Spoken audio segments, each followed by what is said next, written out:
Hello and welcome to the LRM podcast, sponsored by Adrian Flux Insurance. I'm Martin Dominy. And I'm Steve Miller. And today we've got Chris McCormack with us from Oak Ridge Engineering. How you doing, Chris? Thanks for having me on, guys. Yeah, great to stay. Not at all.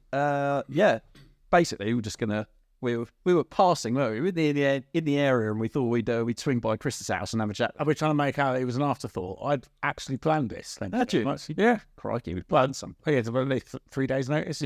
Well, it's a bit like most things, isn't it? Short notice. Yeah. Yeah.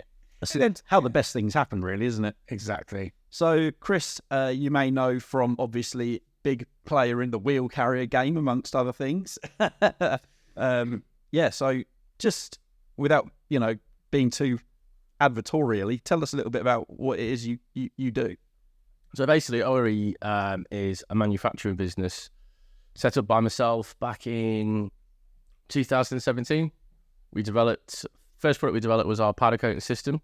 I identified there's an issue in the marketplace with regards to powder coat failing on aftermarket accessories. Went off, worked with University of Derby, developed our awesome powder coating system as it's known now. And then from that, ORE was born, and we've developed a range of products, including the one you mentioned, which is the wheel carrier. Cool. I was going to say, actually, it reminded me on the way here that when we first met was on a photo shoot for Land Rover Monthly, wasn't it? You were with your then business partner, and you bought a 110 along for a buying guide. That's right. Simon was co-founder of ORE at the time, and we had a... It was a 110, wasn't it? It was 110. I think you'd put a notice out or something to say, we're doing a buying guide. Who's got? We need a 110. So Simon had a 110, absolutely battered, 19J engine, slow as anything. And I think it was like stone, wasn't it? It was. I think it tips over quarry, wasn't it? And there was snow on the ground. And Simon's car had been in the workshop for a while, and they had a heater master out of it. So we drove all the way there with no heat. So we were absolutely freezing by the time we got to you. You remember? I think we even set up a little gas stove. Yeah, it was like anyone who's ever been on a magazine photo shoot knows how much standing around there is. So you drove all the way there freezing cold, stood around in a freezing cold quarry, and then drove home freezing cold as well. Pretty much, yeah. Yeah, it was a long day. That's sort of, we got chatting, didn't we? And you said that you were looking to crack on with developing some products, and here we are all these years later. And that was 2017. So that's quite a while. So I didn't even know about you'd known Chris that long. Well, how long have I known you then? So probably 4 years? Probably since I stopped advertising with that other magazine we can't name. We can name the other magazine, because obviously everyone knows that Martin came from Land Rover Owner magazine and came over to the dark side. So actually, on that note, Martin, so how long have you been in the magazine now? Because you were technical editor for the other magazine, and now you're... Yeah, so I was on LRO for 7 years. So 2015 I started there, and then 20 came across to LRM to 2022 towards the end of that year, and now coming up for 2 years. God, that's gone fast. It has. The time flies when you're having fun and all that. That's a funny phrase you're pulling. No, it is fun. It's just a lot to do all the time, but it is. There are a lot of places to spin these days. Obviously, producing this excellent podcast. I hope everyone still likes it.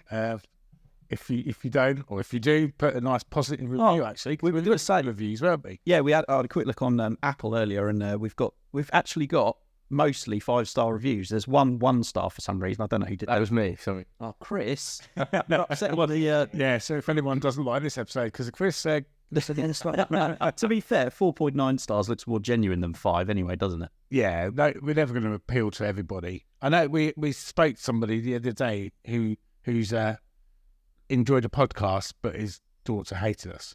Oh yeah, they said we're not going to appeal to the entire family, are we? We waffle. That's probably right. In life, generally, yeah. Yeah. But hang on, Steve. Martin thinks he's got off the hook. So I asked you a question then. So have you found your transition from getting from technical editor to editor of a magazine? Who's doing the interviewing here? Well, just before it was me, because we've got an hour, so...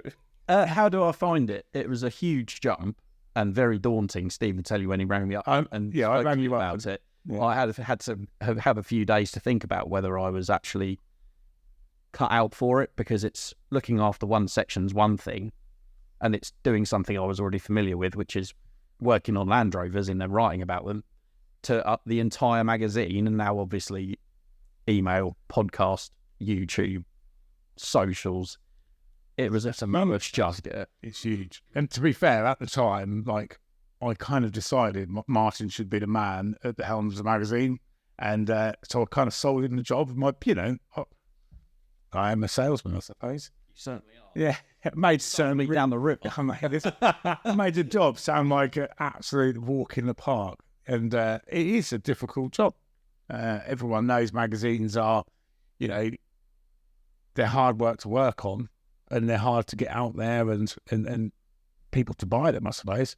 It's not going to get any easier. I mean, There's a lot of pressures, aren't there, on print, particularly? Well, I mean, without going too deep into it, the money that we've got to play with now to get the mag out every month is a fraction of what it used to be. If you look back, early 2000s, magazines were obviously huge, massive, great, thick, sort of between 200 and 300 pages and stacked with stuff every month. There was so much more money being spent back then. Obviously, I haven't even thought about doing magazine work. I was too young, but now obviously there's a lot more constraints. You've still got to deliver the very, very best you can, and I believe we do. But yeah, you've got to be a lot more wary of money and things like that. But.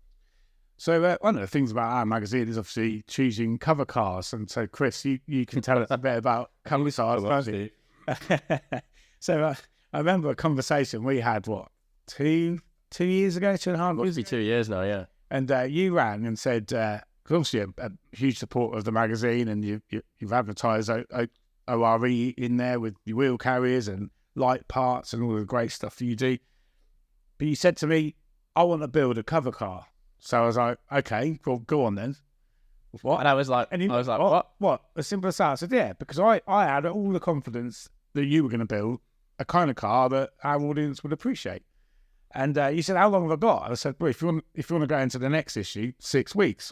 And you quite rightly said, okay. Okay. And you paused. You went, you mean serious, Chris? Yeah, so it was a bit of a conversation. And then you went out and got the donor car, didn't you? Yeah. Oh, you didn't even own the car at the time? No. Wow. So the 110, it was a 110 character selection mode, wasn't it? Yeah. But was it base spec? It was poverty spec. It was a 110 5-door Puma with a dead engine knock. And I spoke to Ian at Hybrid Developers, he's a good friend of mine, as you know. He helped me build the car. And Ian said, it could be 3 things or it could be catastrophic. So I went and bought this car on a whim from the middle of nowhere. It was, actually United Utilities. It had holes in it, had dents in it, it had beacons on it. So I knew, 1 week into this agreement, we'd already organised the cover shoot date and location, right, and the cover it was going on. Were you at the magazine then? No, this was long before my time. Yeah, so this is, so it must be about 2.5 years ago, wasn't it? Yeah, it was before my time. Yeah. Just I would say. Yeah. So what it was is you said, I knew you were starting to kind of regret the deadline, because 1 week in you were starting to WhatsApp me images of rotten bulkheads and engines in bits, and I was like, but do you know what? You really just feel a bit confident. We didn't even have a plan B, despite me saying. I don't know if you know why. I don't mind admitting, I said we had a plan B to make you feel a bit more relaxed. But we didn't. You said we've got a backup car. I thought so. Basically, but you didn't accept it. You didn't want to accept the fact that cover would have been yours if there was a backup. And there wasn't one. I never saw Lisa like that. That's pretty good psychology, though, to say. Yeah, because you could well have. A bit like how I sold you the ease of being an editor in a magazine. Oh yeah, walking in the park. Yeah. And so on that day, so our photographer Alistair Cusick was coming over, wasn't he? Was the car finished at that point? No. So me and Ian had worked. So it took me a week to find the car. And it's like, what's something you photos? I saw the dash out and the bulkhead was rotten. It was worse. So I didn't even know the machine was rotted quite so bad. Well, we weren't even going to go that far. And then I thought, actually, we're going this far. By this point, we'd already put a new engine in it. The engine was terminal, so we bought a Brilliant Crate engine. You started with a great base vehicle, by the sounds of it. Chris should have probably read some of our buying guides, beforehand. Probably should. I was on one of the buying guides. Yeah. Practice what you preach. Yeah. it's pretty unusual, I would say, at this point for someone to come to the mag and say, or any mag and say, I want to build a car to be on the cover. It's more, I have a car. a real rarity. It's either that or you go out and you find stuff that you think will be interesting to other people. So the fact that you kind of set this up yourself, you brought this on yourself, really, Chris. Well, I think I'd seen if there's a few Defender specialists with their cars on McCormack's before, and we're not a Defender specialist, we're an accessories manufacturer.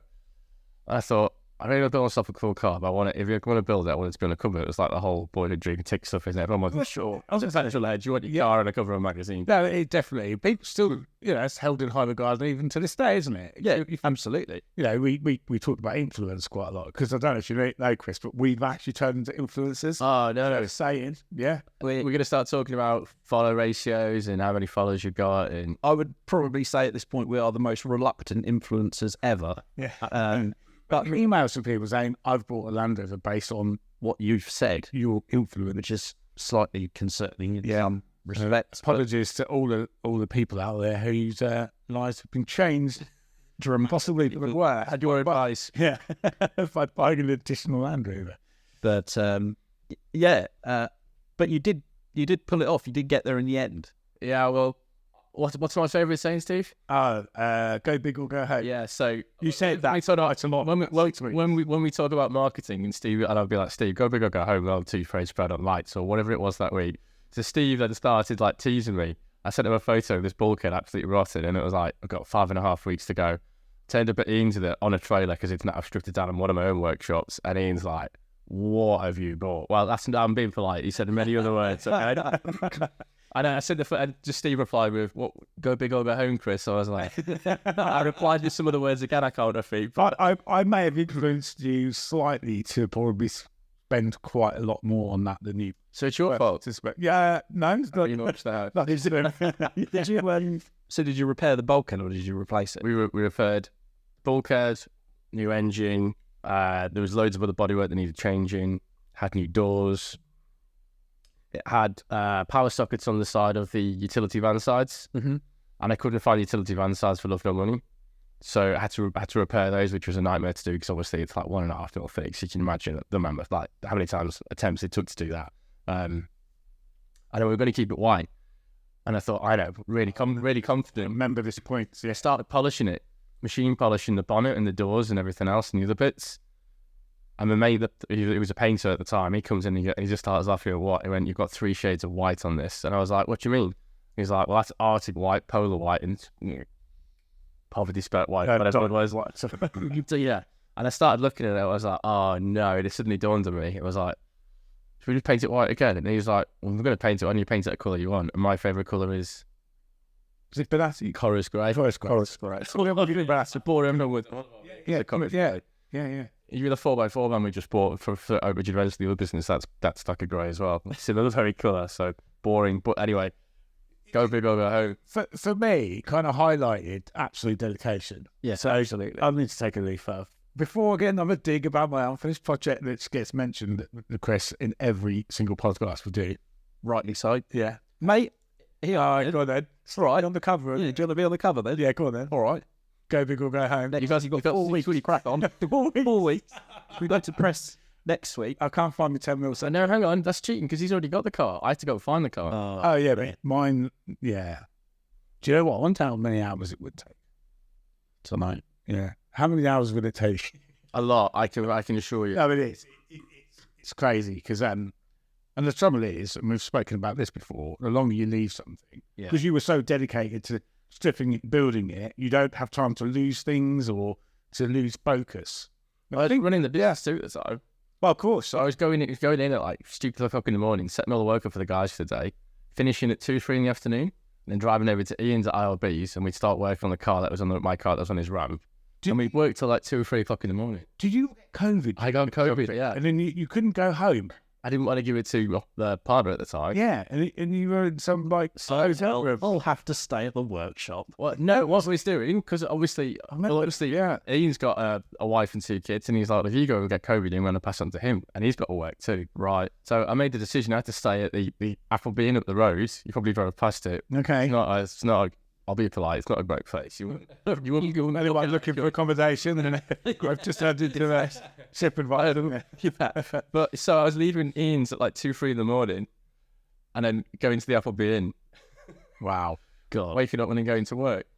They're like, "Are you okay?" So it's almost like those full-time jobs, wasn't it? Yeah. I'd never do it ever again. Ever. Never, ever again. But you did make the deadline, obviously. The cover shot is fantastic, isn't it? It's a tracking shot. Alistair got the rolling shot of the 110 on the road. It looks really. He is absolutely epic. I mean, that was a great day. But when he turned up, your state was finished. Alistair turned up, and the car was still on the ramp. Oh no, it was between the posts, but not on the ramp.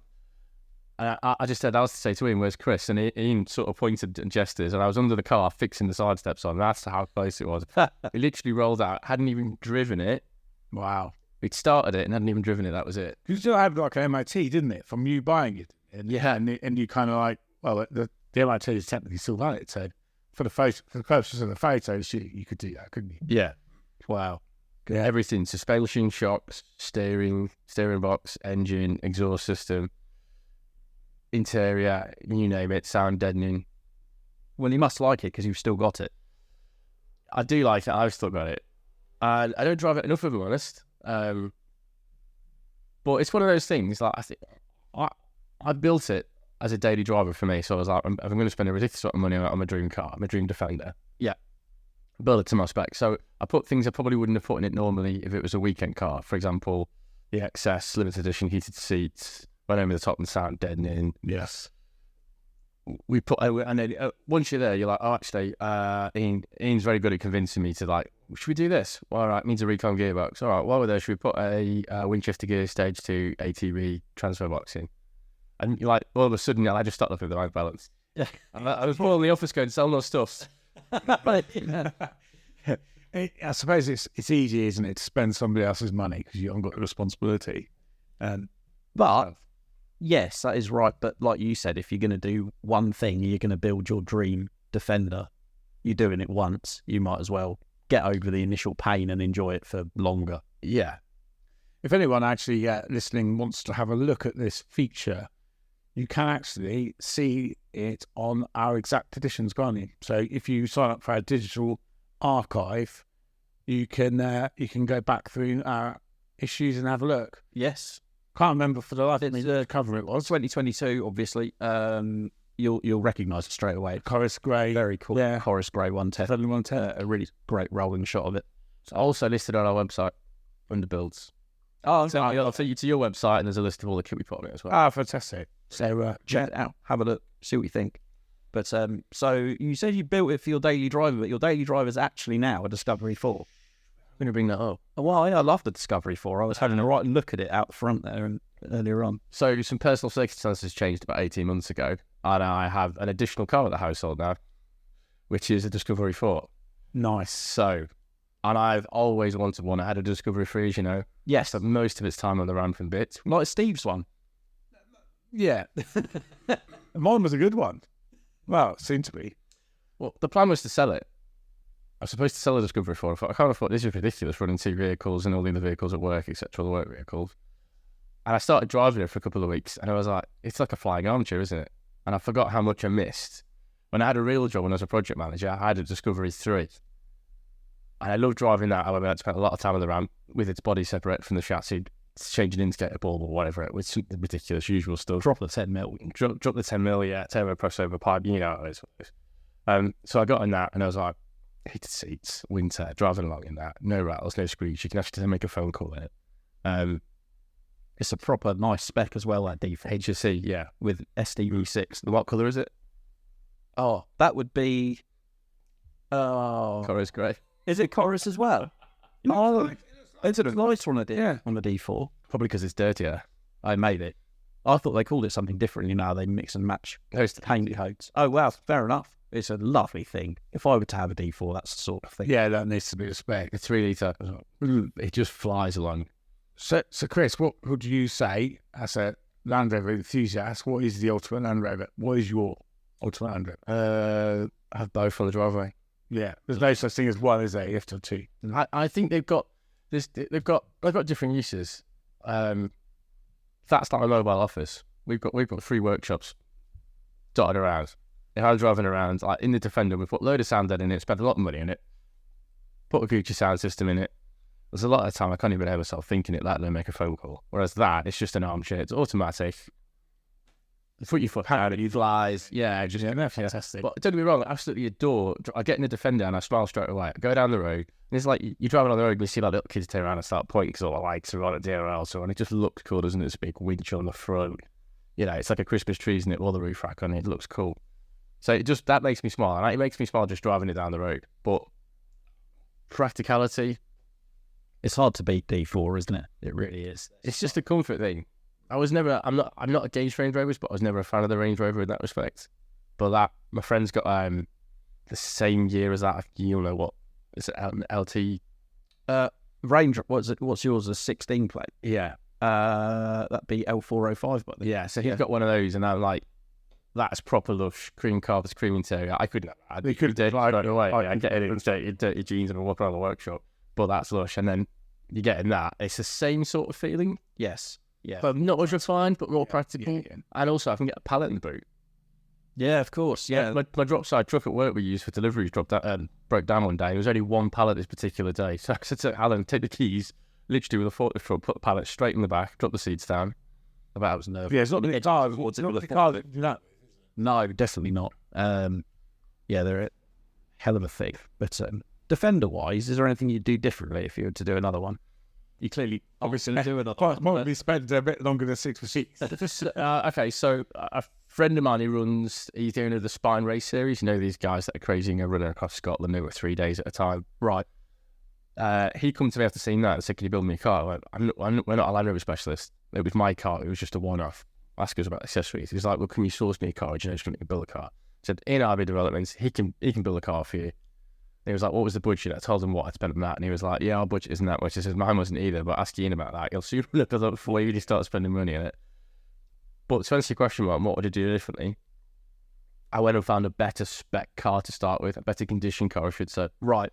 Okay. So that white Defender of mine at the time was probably like, I don't know, 9 grand plus the VAT, had an engine knock, etc., etc. At the time, I went and found him a black XS spec with already heated seats, already electric windows, already half-leather interior, etc. Already had a kind of all the stuff I had to put on my own car at great expense and retrofit it.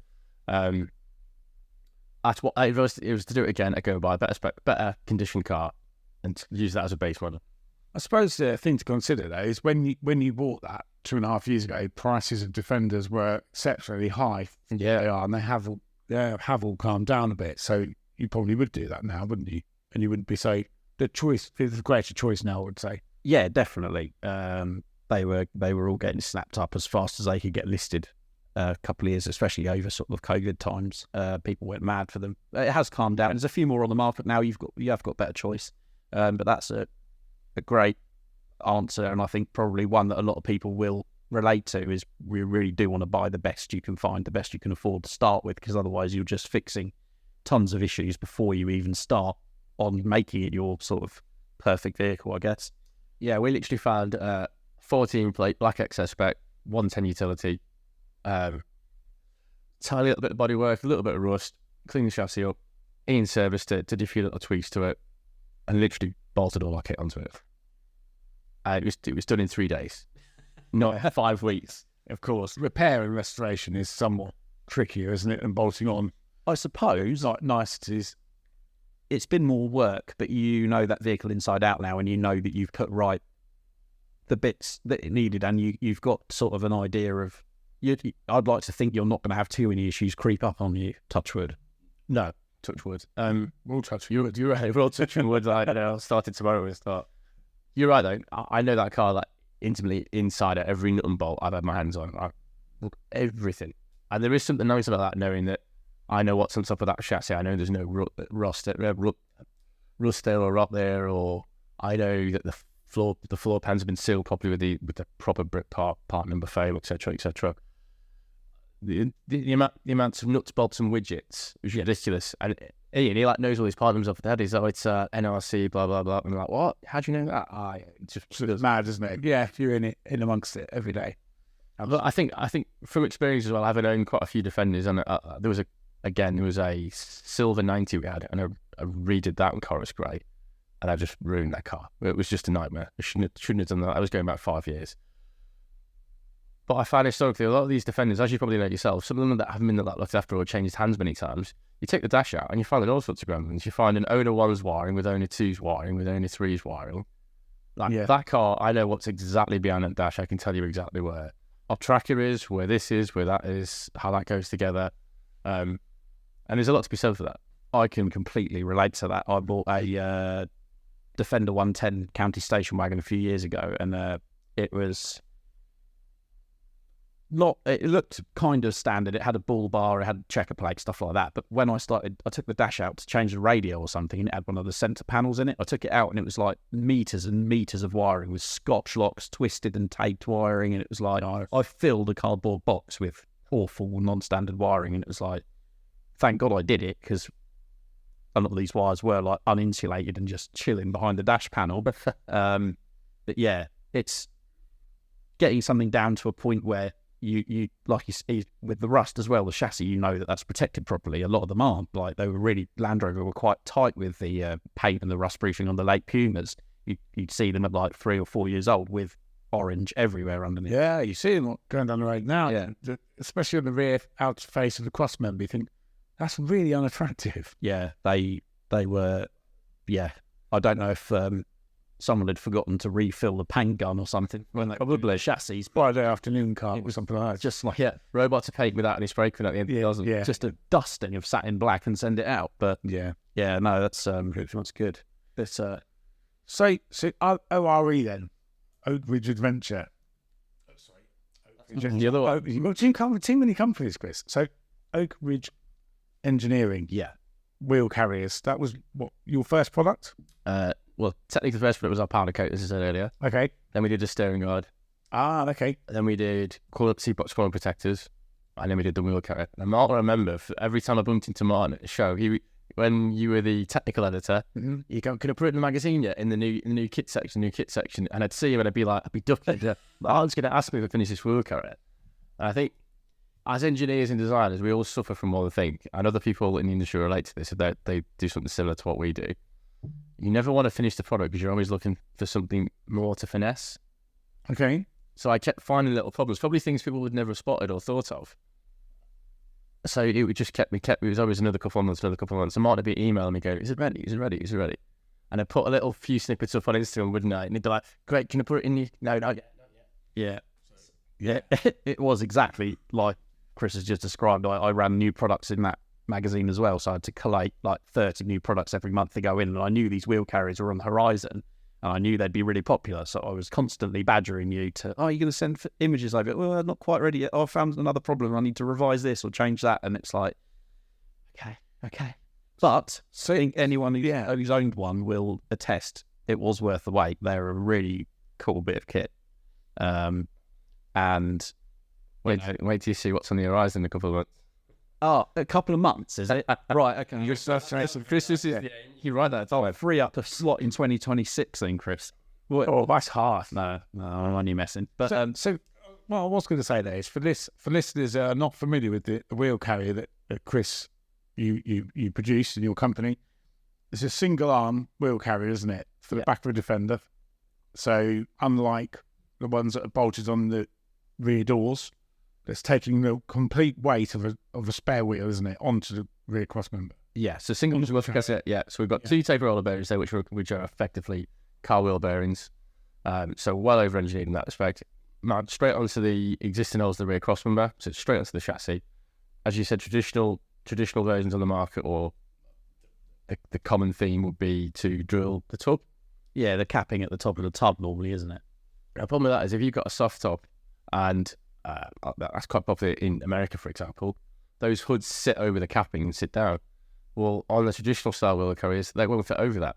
So I've found that I've had a number of companies contact me that make hoods. Yeah. And they're like, we have to keep making these variants of hoods to have these cutouts to go around that arm. Whereas obviously I solved that problem as well as another other things. I have that problem. When my project vehicle ever gets done, that is a soft top.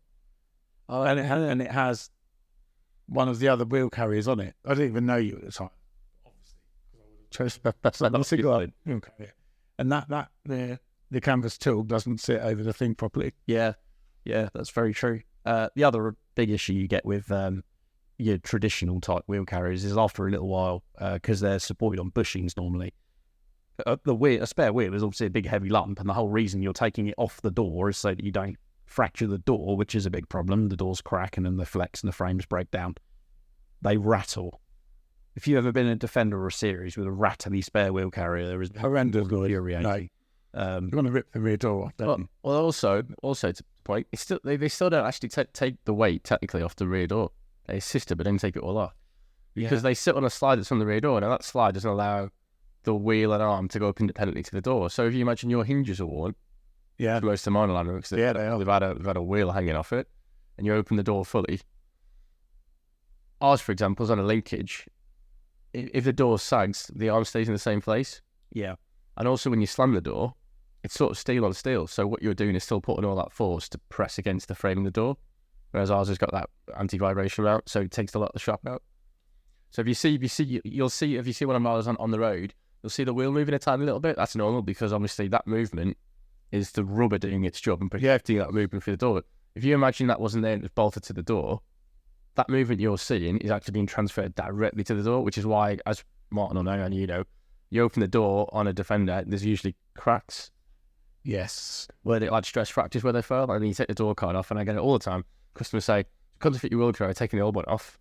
And there's cracks over the door, what do they do? I'm like, probably in your door really. And they check your hinges. And the first thing to do is open the door fully, put the hand under the door, lift it up, and it's like clunk, clunk, clunk. Yeah, and you look at the hinges, and the hinge, there's like bushes in the hinges, is there? Like press bushes? Yeah, they're back fixed, aren't they? You can't get the hinges out, can it? The pins out of the hinge. They're sort of like a similar style to the old Series 2A door hinge, which is like two arms, if you like, that link. And yeah, they're not adjustable or anything. Once they're worn, you just change them. You've got plenty of options for that. Obviously, a lot of companies are doing billet aluminium hinges. Our friends at Optimil do some lovely stuff, which helps.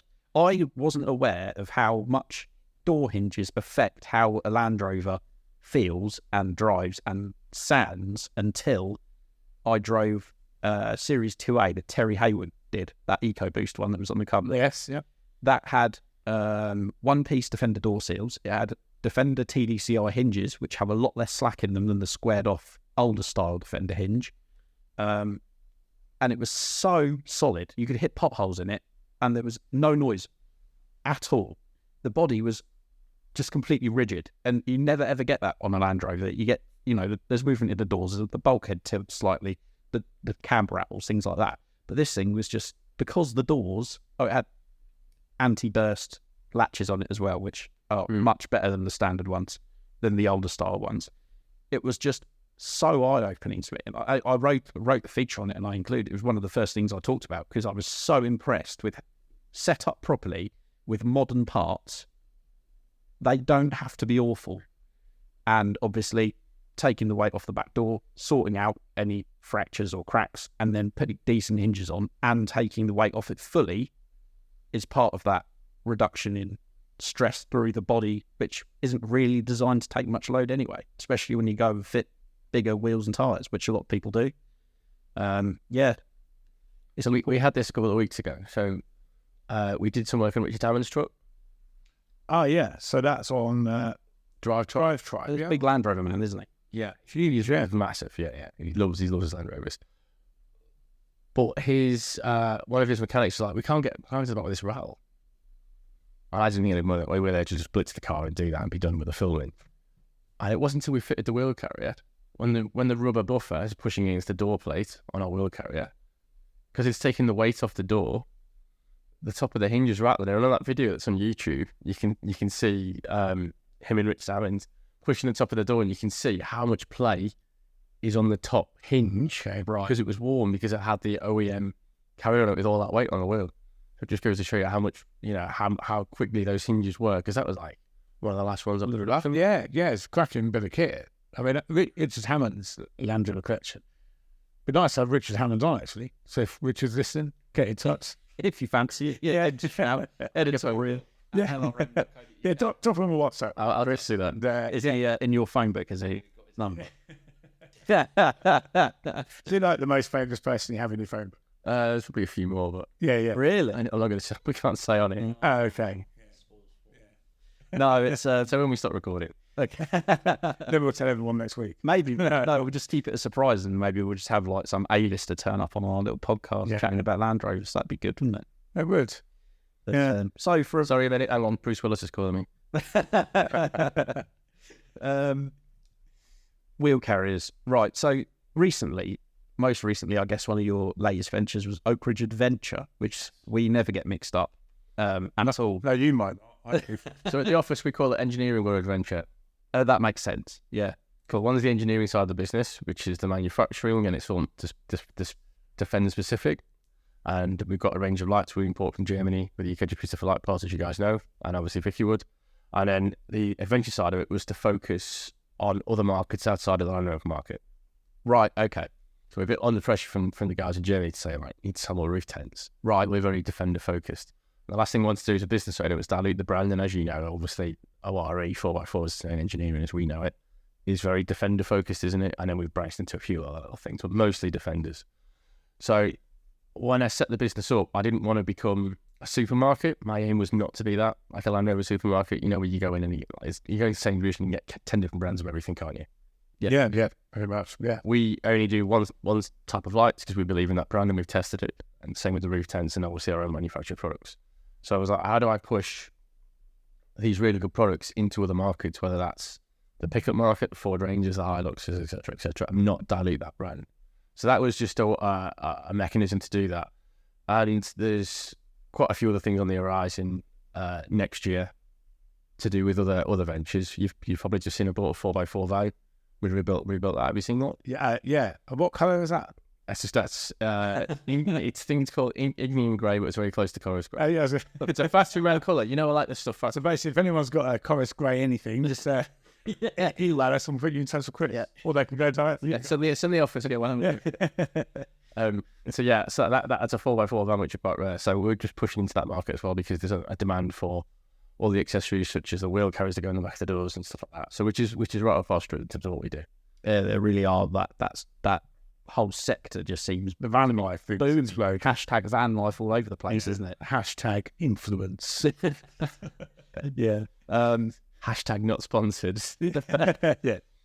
But it's I mean, it's good. It's good. You've got to explore these things. Well, also the ORE recipe was, what would I buy for my own vehicle? I'm not going to try and, I hate sounding like a salesman, but I'm always a salesman for my own business, so I hate trying to be at the show and sell someone our headlights or our light bars or our roof tents. But we're only doing that because I believe in that product and we've tested it. So, take the Vicky Wood example. We start with lights. Lights come over first. We tested them for 6 months before they even went on the website. There's probably videos right at the start of our Instagram with me putting them in water, leaving them overnight, smashing them with hammers. Yeah, I remember the video. It was you with a claw hammer just smashing a headlight. 3 hammers ago. It was like, yeah, but that's my first was. The funny thing was, Alan didn't press record, so that headlight got it twice. Oh, okay. There's a clip somewhere on our Instagram. Where it's like one of the bloopers reels because annoyingly they get more engagement than all the time stuff. But that's how it is, isn't it? It's funny content. I've seen some of your bleeper ones. Yeah. Because I just thought, I've seen your videos at first thinking, Kai's really good on camera. But then obviously behind the scenes, it's like a few 1052. Yeah. A few swear words. Yeah. Beeps. Yeah, it's all part of the fun, isn't it? Actually, yeah, we just buzz out laughing sometimes, don't we? Yeah. Just seconds before your intro, even now, your intro to the podcast. Oh, Do you see, I don't know if Chris noticed, but I always look away. You should, Chris. I did notice mine. It was serious, mate. He goes really, really serious, right? And sometimes, there was once, I could giggle, and I couldn't laugh. they were hysterical. I had tears running down my cheeks for no reason other than I was just laughing at his seriousness. It's so hard. So I pinch my own leg and look away because every single time you do it. Consummate professional. Yeah. When Luke films me, or he does like the social media stuff, all right, oh God, what was it? There was one day, I got to the point I was like, Luke, I'm fried. Let's just go to the pub. It was like 3 o'clock on a Friday. We've been out all day. And Luke's like, content. I want 3 months worth of content. We did videos on winch bumpers, headlights, our cargo guard system, snow cows, you name it. Went through like the entire product range. And I got to this point where I was sat in the back of the blue Defender 90 TD5 at the time, I was talking about the window guard we do. Oh yes, yeah. The Molly panel, the pattern, and I was explaining that. And I can't remember what it was. I said something funny, and that was it. We're talking about the powder coating on our interior accessories is a textured finish, right? And the reason for that is if you imagine you've got all this kit like your axe and your tool bags or whatever, and your straps bolted or strapped to our cargo system, it's going to like rub up and down and choke, isn't it? Yeah. And if it was like the finish, like the mid-gloss finish we have on our exterior accessories, it would all just look scuffed and it'd look crap. So we've got like a texture finish, it's more durable. And I said the word chafe, so I said, stop it chafing. And Luke just started giggling, and the camera's going up and down and he's shaking. And I was like, F this, Luke. It's just, I was done. He was like, no, we're nearly done. I went, Luke, I'm fried. You've done about 3-4 hours of filming today. Obviously, every clip might be 3 or 4 attempts at it to get it right. I was like, I'm done, Matt. I can't even speak properly. And usually you get to the end of the day like that when we do a content day. I literally can't speak. Yeah. Like, so yeah. I always notice that whenever we've done stuff on camera, it's always the first one you do is always the best.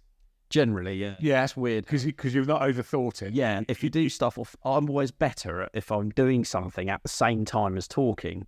I'm all right. If I'm concentrating on what I'm saying, it all goes out the window. Yeah. I'm useless at it, completely useless.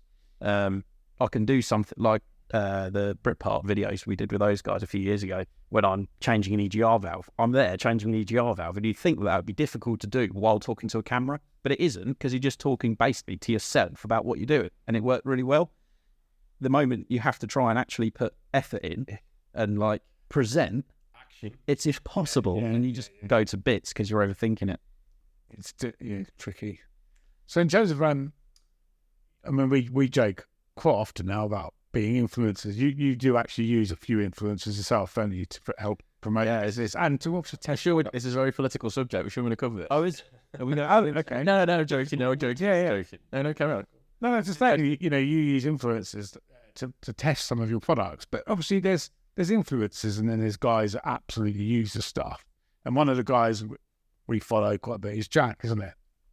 Jack, yeah. Corris Defender. He was actually. He was the first Defender camper, first vehicle we had on the cover after I joined.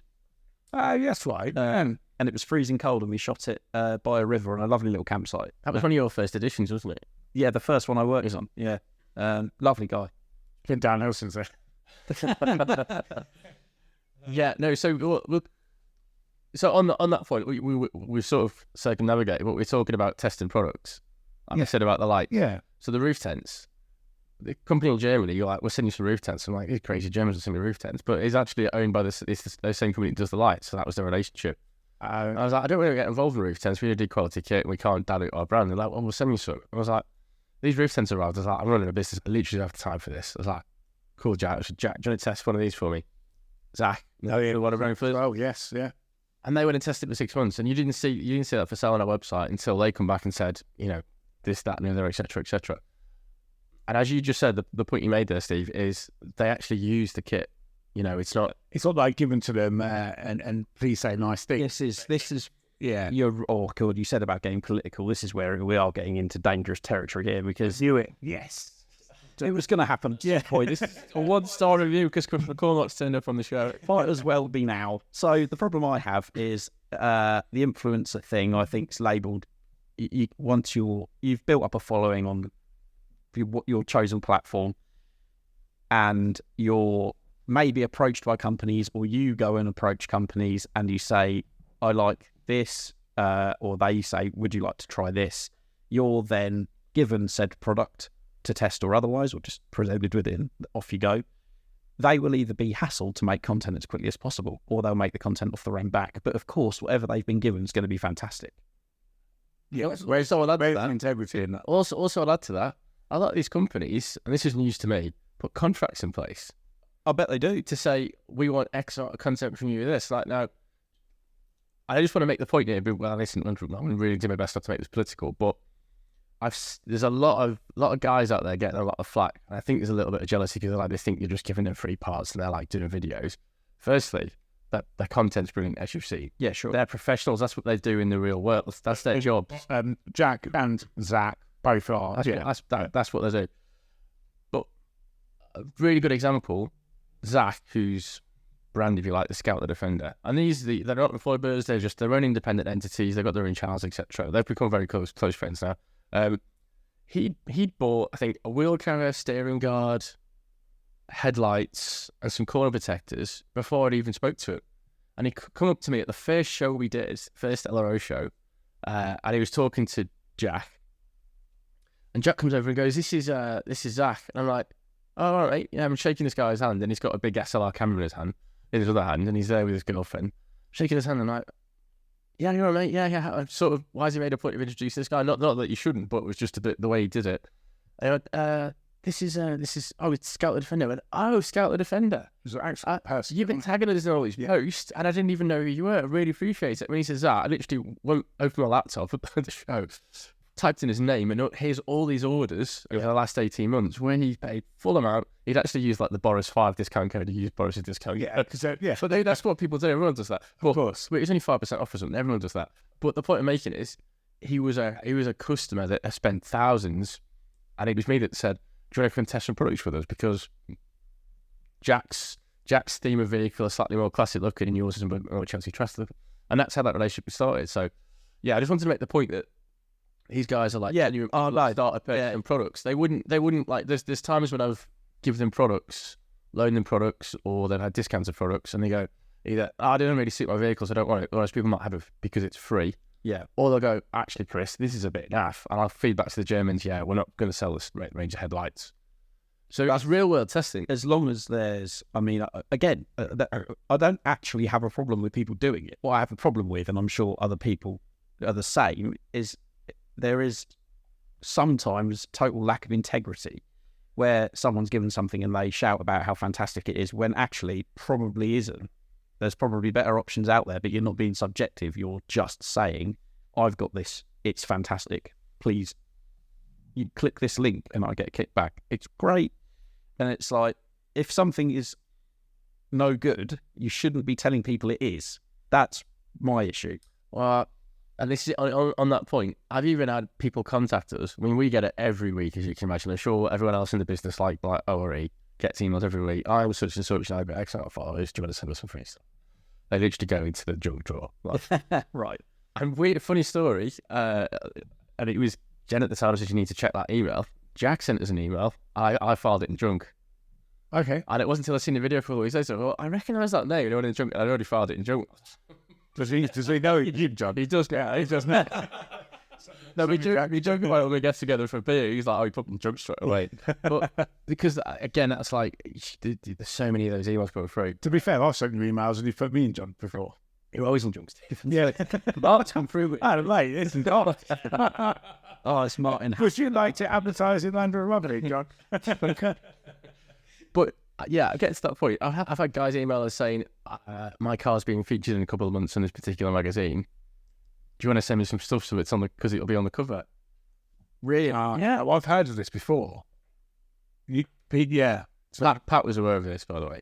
Yeah. They were as good at policing it. It was you found out after the event, but it was interesting that it was like, we get X amount of content and it doesn't, and then they go and sell the truck 3 months later. We really are opening a can of Perhaps it's like can of worms, put the lid back on it. Yeah, let's put it over now. Yeah, Shall we save that can for another day? Yeah. When we're around at So yeah, part 2 with Chris should be around the camp. Yeah, we were saying. I did say it get vertical, guys, didn't we? Yeah. It's all right. I mean, these things, people probably do genuinely wonder this stuff. But we've spoken about it. I think it's important that we highlight at this point. You've spoken about the guys you use and how they've come into that role. And fair play. We speak to Jack and Zach at the shows. We're the first ones to come over to your stand and hijack and get beers with you. Get beers, basically. Good. Always good. The hospitality at ORE is second to none. Yeah, wheel carriers are good, but Chris's barbecues. We'll be at the shows next year, isn't it? We'll work on it. I was going to say about your plans for next year, obviously, because you're developing a product that you're talking about. But it's two product ranges. 2 product ranges. So we're excited. I'll tell you what one of them is, because I've already done some sneak peeks. We're doing a galvanised range of all our products. Really? Yeah. That's cool. So they are on the shelf being packed as we speak. So before you start chasing me, Okay. So image inbound. So we've done Good job. our rear step system. The removable tow section. People love that. All front bumper range, seatbelt collar protectors, and steering guide. Nice. So there'll be a few more bought onto that, but they're the core products because we've seen there's a demand. Well, you guys have seen it. The classic looking Keswick green, Coniston green, type heritage green. Galv capping, Galv bumpers. Yeah. And I've even seen a few people strip and recut a wheel carrier in a grey so it looks Galv. Really? So I've sort of given in and gone, right, we'll do that. Now, that was a massive headache because of the bearing housing. When it's powder coated as steel, we have to should go from size. That caused us some headaches, but we've got around that. But yes, there's a galvanised range of Ori products coming out, and there's another range of Ori products coming out at Christmas. Cool. Check out Land Rover Monthly for the exclusive. Yeah, well, we're like I say, we get new products in the mag and on our newsletter as well, which is even more up to date than the magazine is. So sign up to our newsletter if you haven't already. We do actually give content via email that people want to read. It isn't like straight into the spam like Steve is to Chris. It's actually good stuff. It's like all the latest vehicles for sale, all the latest products, great events. We're doing events now. We can Discounts on tickets. discount events.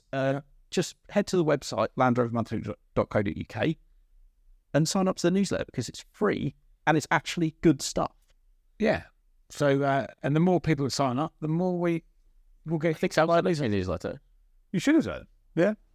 I haven't got one. If you have, you should. As a mate, if you do, but Yeah. I'm going to watch you for what you do before you leave. Yeah.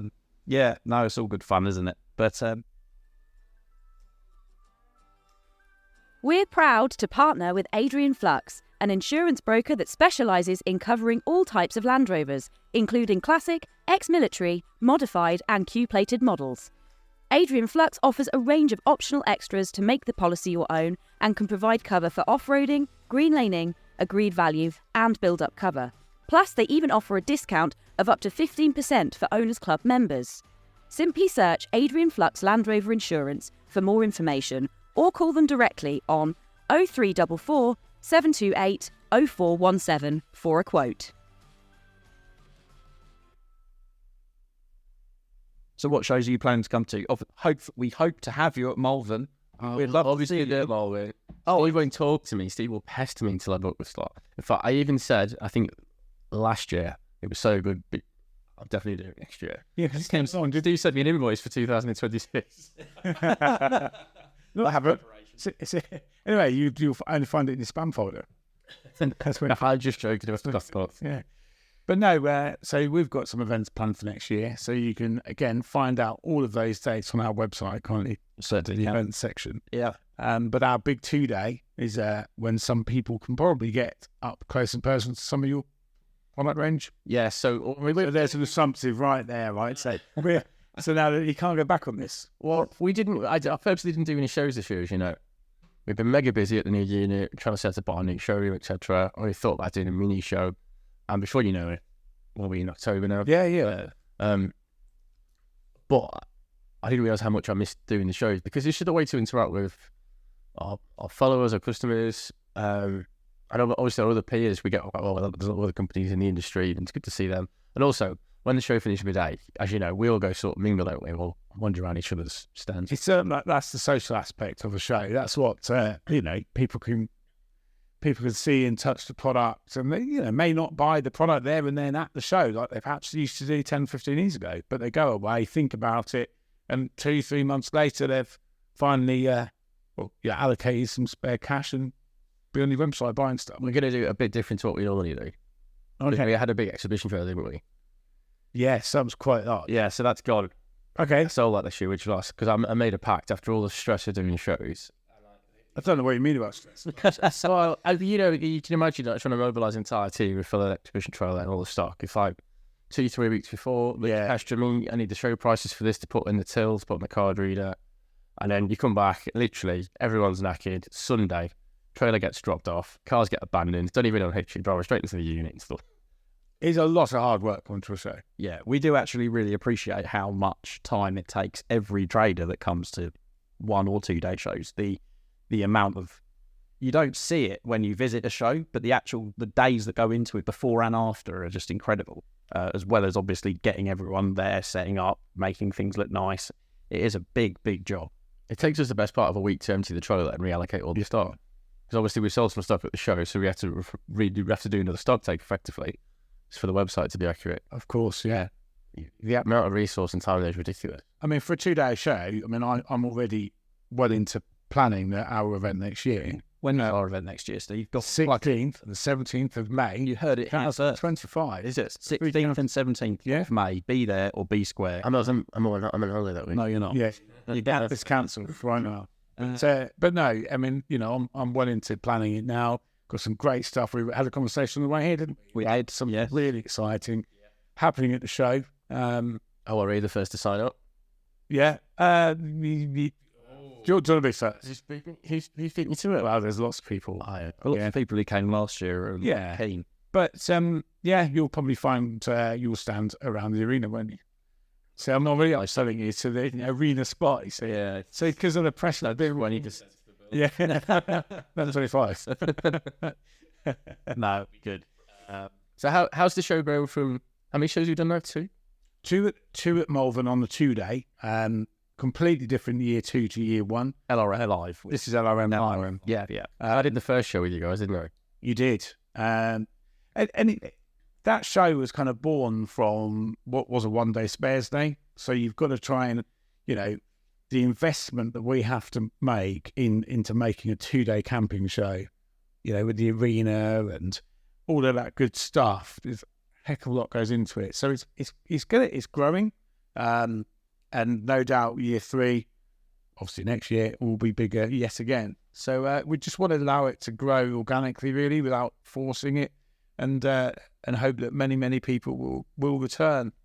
One thing we were really happy with this May, was the increase in camping. It seemed like a lot of people from the first year thought, I really enjoy the atmosphere.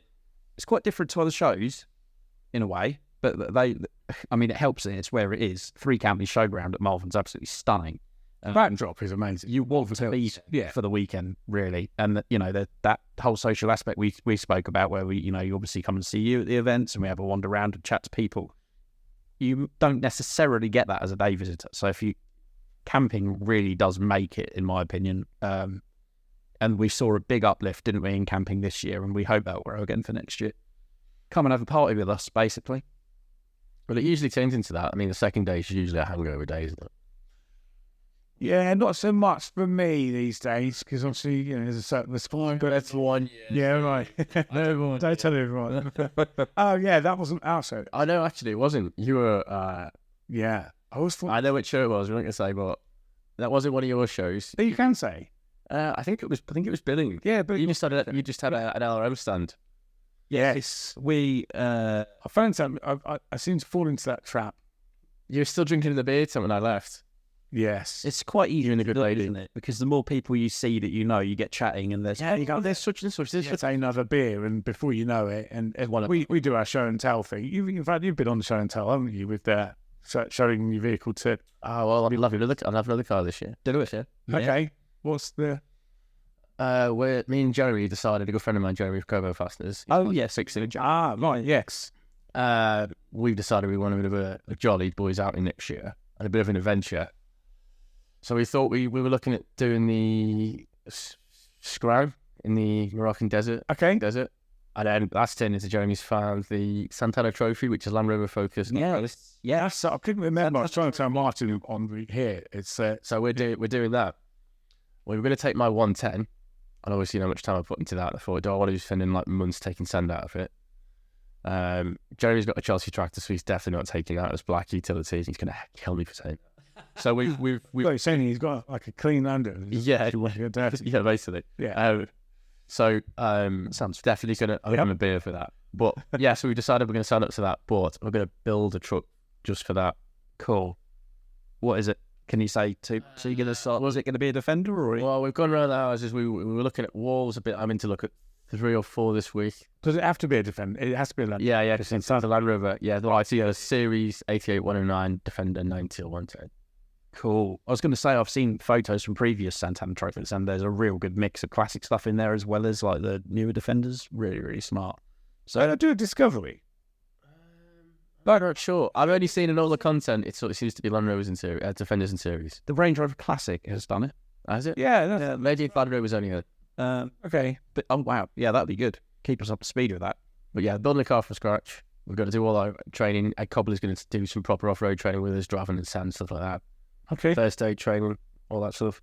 Wow, everything start to finish. It's a big Complete novices. Rallies are like, people think, oh, I'll just go off and do a rally. But there's a lot to it, isn't there? Spares you can take in the car, weight, our own personal kit, everything. So how many days is the Santana Trophy over? it's about a week. Okay. But it's going to take, Jerry's talking about driving down there with his son. There's a bit of an adventure with his son. So it'll take him probably 3 days to drive there. A couple of days at the bottom of the pool. I'll fly out and meet them, and I'll go and do that. You do the nice bit. I think it'll be pretty punishing. You're sleeping in the desert. Yeah. It's going to be. It's proper hardcore. It's like, it's not for the faint-hearted. Saturday. I was trying to talk him out of it and try to do them on it. It sounded nice because you were stopping at a hotel with a pool every night. And he's like, dude, hammocks inside the back of the 110. That's what we're doing, Chris. It's not hardcore enough. So yeah, so I'm on the hunt for a car. So what we're after? Yeah. Ideally a 110 TD5 3-door or 2-door pickup. Okay. Cool. We're going to take the hard top off it, soft top it, roll cage it. Probably guess what colour it's going to be. No, it's going to get scratched and battered and off-roaded. So no Corris grey. No, it's going to be what colour it comes in is what it's going to be. Wow. Okay. Well, if you've got anything, give us a shout, and we'll put you in touch with Chris, editorial at LRM.UK, if he hasn't bought one by then. Which, by the sounds of it, you're quite on it. Yeah, well, yeah. We looked at quite a few this week. Yeah, we looked at 3 TD5s and 2 or 3 walls only this week. Let's took a trip to Withams. So, there's military, ex-military vehicles. So, when you've looked at some of these vehicles, what are they like? What's the market? Usually not as described. Yeah. So, Mint chassis, and you get there and you stick a screwdriver through the bulkhead or through one of the outriggers. Which is why we thought walls. There's a lot of walls that come out of the military, but since the MOD have extended their contract, they're getting rid of the 90s because they don't want them because they're too small. So items have told me. And the 110s that are coming out are usually ones that have been driven into trees. So there was one we were looking at. Yeah, and it's up in the van front ended. There was like, call the mate at the body shop, can you straighten that? I was like, I can, but it's a built. So cost. And then it's the debate through the TDI, very agricultural, TD5. TD5 is going to tell me what's wrong with it and plug it in. Yeah. You won't need to do that with a TDI because they don't break, but the choice is yours. Well, what's all this overload saying? Is that what you're saying, Martin? If you were doing the Santana Trophy, what would you choose? TDI. Oh, I just love the TDI. I think it's a great engine. Yeah, I've been staring at a lovely painting of one of Chris's previous Defenders, 300 TDI. Hardtop in Coniston green. What a lovely thing. 250,000 miles, never let me down. There you go. You see, TDI for the win. So I think you should go TDI. This is what I for the day. Yeah. It's like pub talk, isn't it? Yeah. TDI, TD5. I just don't think you can beat them, especially out in remote areas. They don't go wrong. But I do agree a TD5 is probably a little bit nicer to... Well, if you're going to drive it 3 days on motorway. Yeah, so I get that. I get why you would choose a TD5, but for me, it's TDI. Puma wasn't in the mix. Yeah. I can understand why. There's a lot of people pulling... This is going to get very political. I know. I have loads of people rambling. We always have a can of worms when you talk about engines and tyres. Tyre choice? Oh, well, I spoke to... it's another one, isn't it? Ian, one of his customers. He built that Otis, it's called, the Series 3 with the 2.2 that you Yes. Yep. Yeah, he apparently the car only weighs 850 kilos, so he's got like skinny 225 all-terrain tyres on it. He's got ATB rear diff. He said he only got stuck once. Right. Okay. Whereas all the other cars are getting pulled out by each other. Yeah, it's to do with a lot of weight, isn't it? Yeah, Sam. Do we fit a winch to our batteries, or do we not? Wait, that's probably kilos. There's all these. I mean, Jeremy, I've had all these conversations at the minute trying to figure out what might be the perfect recipe. I don't think we'll get it right. It's quite an interesting formula, isn't it? Because you see these Defenders, or Land Rovers in general, absolutely built to the hill with as much stuff as the owner can put. Yeah, in many ways a ton, yeah. Well, literally. But yeah, you're actually robbing quite a lot of capability because you're adding so much weight. So yeah, I mean, I guess if you're going to be around other vehicles are going to be not in convoy, but around you, you could sort of flag someone down and get, pulled out with a rope rather than fitting a winch and things like that. But correct. But I like the idea of being self-sufficient. Sure. And also, if you don't meet the checkpoint in time, the checkpoint shuts at 7, you either stop wherever you are, you can't drive. So you're now camping in the middle of the desert somewhere, scorpions and snakes are going on. What else? Sounds great. Why didn't you two come along? Yeah. Challenge When is throwing the goal. Yeah, when is it? End of April, early May. You're building a car now. That's an excuse for you to finish your car. You should come in your series. God, could you Well, no. well, Did you imagine the fuel bill? yeah, it would be horrendous. One thing I do know, as associate publisher, our expenses won't go to that. No, I think that would be a tricky one to get through. I'd love to come out. I think we're busy first weekend of May, aren't we? We're actually arranging something on the way here that we're going to attend. So, Oh yeah, actually, that's a good point. and then obviously we'll have to show prep. But We are like social butterflies. Yeah, Your influencers now, as you say. yeah, of course. We've made it. And just so the listeners know, they're both sat here across me in matching what are they? Chauffeur I'd Gillette. like to draw the attention to the fact that mine isn't a Shoffle, mine's Rydale, because I appreciate value for money, whereas Steve has to have the best of everything. Right. They look like twins, just one's grey than the other slightly. Yeah, It's the unofficial LRM uniform at the moment, isn't it? it is. Yeah, it's not quite winter. It's not quite summer. Yeah. So 3 days is the way forward. Yeah. You should get yourself one. I think you were a Shuffle man, not a Rydale man. I'm not going to call it. Yeah. I think we should have a vote, all right? I don't know. A vote. Yeah, I don't know. People should vote for their favourite gilet. We need to get some proper LRM branded ones. That'd be cool. Anyway, where's the nearest Rydale shop? Got 15% off at the moment. So, yeah, go on the website. I think their clothing's brilliant. There we go. Right. Yeah. On the... We've now changed it. number one clothing podcast. We've even talked about gardening on this podcast, haven't we? Yeah, it really is. It really is great. There's a mystery to us how we get through each one, to be fair. But yes, actually, before we go, if you do like the podcast, and we hope you do, please leave us a rating and a little review if you want to on Apple or Spotify, because it really helps. Give us a follow, YouTube. Latest YouTube video has done really well, me introducing my Series 3. So if you haven't seen that before, head over to the LRM YouTube channel, subscribe on there, social media, sign up for the newsletter. It sounds like we're asking for a lot, but it doesn't cost you anything and it really helps us out. So if you could do that, that'd be fantastic. And if you want to find out more about what Chris does and buy some of his lovely products, where can we send the lovely people? You can just Google ORE 4x4 or Outreach Adventure and it'll come straight at the top of Google. If it doesn't, Lee's probably going to get the sack. And he promises not to put you in junk, I'm sure. I promise you not to put you in the joke. Yeah. There you go. That's a promise you can hold him to. So thanks again to Adrian Flux Insurance for sponsoring the podcast, and we'll see you next week. Bye for now. Thanks for having me, guys.